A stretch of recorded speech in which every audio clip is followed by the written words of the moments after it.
So this afternoon I'm on my way to the storage facility where most of my lifetime belonging is stored.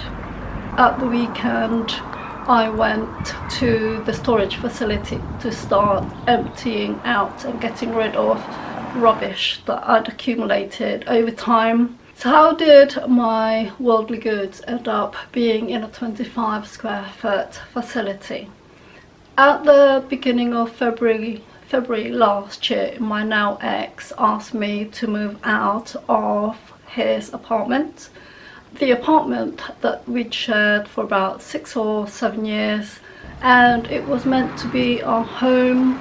However, as these things go, it didn't go according to plan, and we ended up breaking up the engagement, and I stayed at the flat for a while because I totally lost my self-confidence, the person who I was, and it was really scary to go back outside into the outside world to find work and start standing up on my own 2 feet again. And when you've been in that situation, it is really difficult. So in the end he just said, right, I want you out of the flat. And through the power of serendipity, or what some of us are beginning to call law of attraction, by the 11th of February of that year, somehow I managed to move out, and it was with his support, but that's a story for another time. And in the past year, because from it was the 1st of February when he said he wanted me out, 11 days I was packed and gone. One of the things that I really appreciate him for is that he said, just take what you need and leave what you don't, and that's basically what I did. I took what I needed without having to take everything. Towards the end of February this year, he messaged me and he said, I'm moving out of the apartment or the flat at the end of February.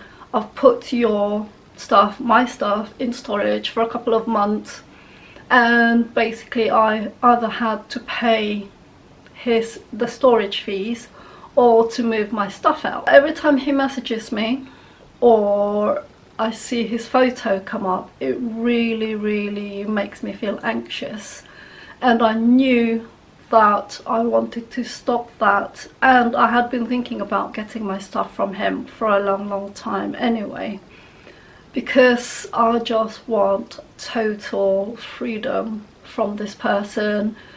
Seeing his photo or seeing him just automatically puts me in a panic mode, and I know that I recognize that as being the panic mode that I'd felt for the time towards the very ends of the last few months of living with him. I was always in a panic mode.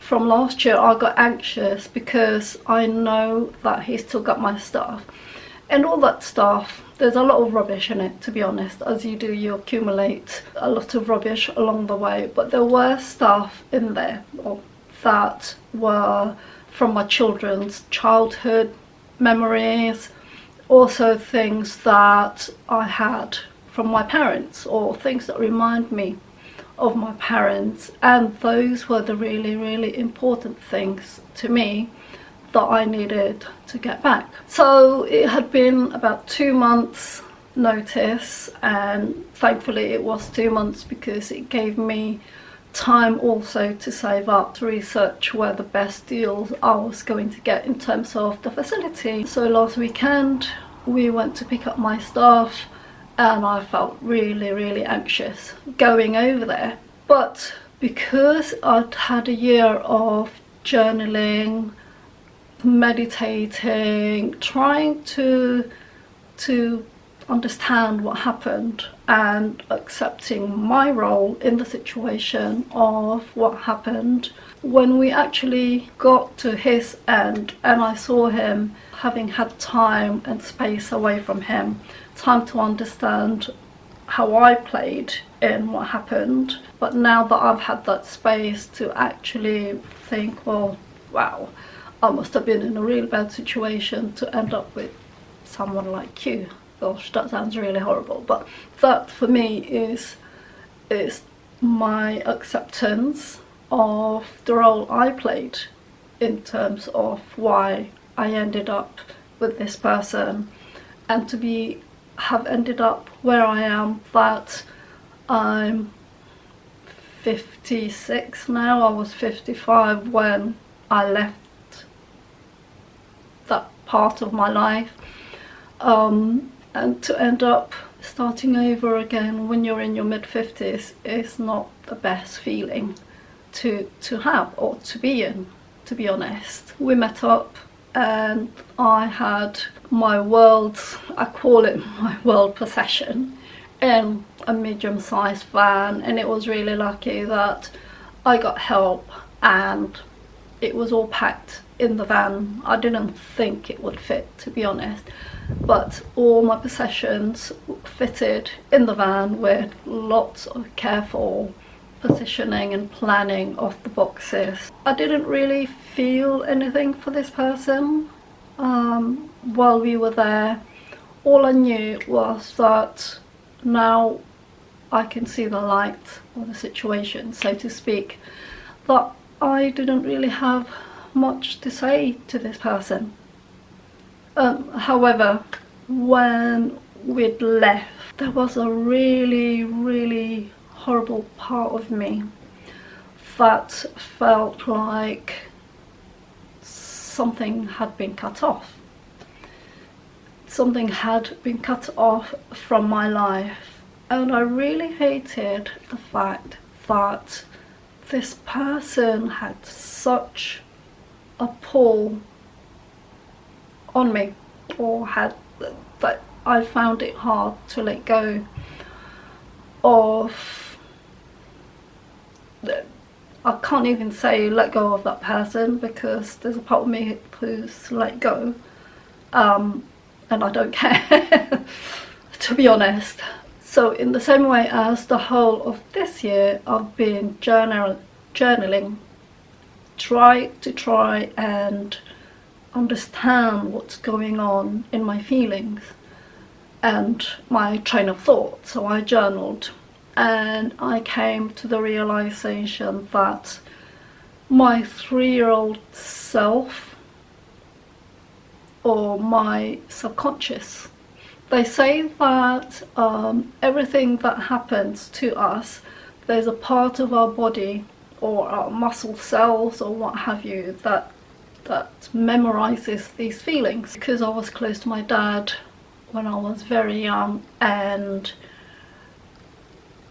he left to come to this country, and as the adults around me, they never explained to me why all of a sudden this great influence of my life is no longer there. So obviously the child me went into some traumatic reaction, and I think that's the feeling that I'd felt towards my now ex. I know that sounds really crazy, right? But I think when we think deep down, a lot of us have these same subconscious feelings, and that is what helped me to understand about what's gone on with me and how I've got this such tight attachment to this person. That has helped me to understand and detach myself from the emotions that my body is feeling, not my mind. I understand that he is not the person I want to be with, never was. It was just my lack of self-esteem. That's why it was easy for him to tell me what I needed to hear, and like the fool that I am, I fell for it. And having done the journaling the day after I picked up my stuff, it helped me to understand. And now, knowing that every time I feel these feelings, I'm able to separate myself from the feelings and say, no, these are just feelings, they're not real.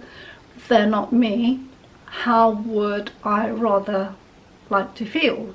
And I want to feel self-confident. I don't need to be saved, and this has been one of the feelings that I have had to deal with. There's a subconscious negative emotions in my system that has always wanted me to be saved. I am learning in the past year that I don't need to be saved. I can save myself. And this is a work in progress. I'm pretty happy where I am. Life is such a learning experience, and those are the sort of things that I will be sharing along the way as I go through my transformational journey of starting all over again. I hope you've enjoyed this day 2 video, and I'll see you tomorrow.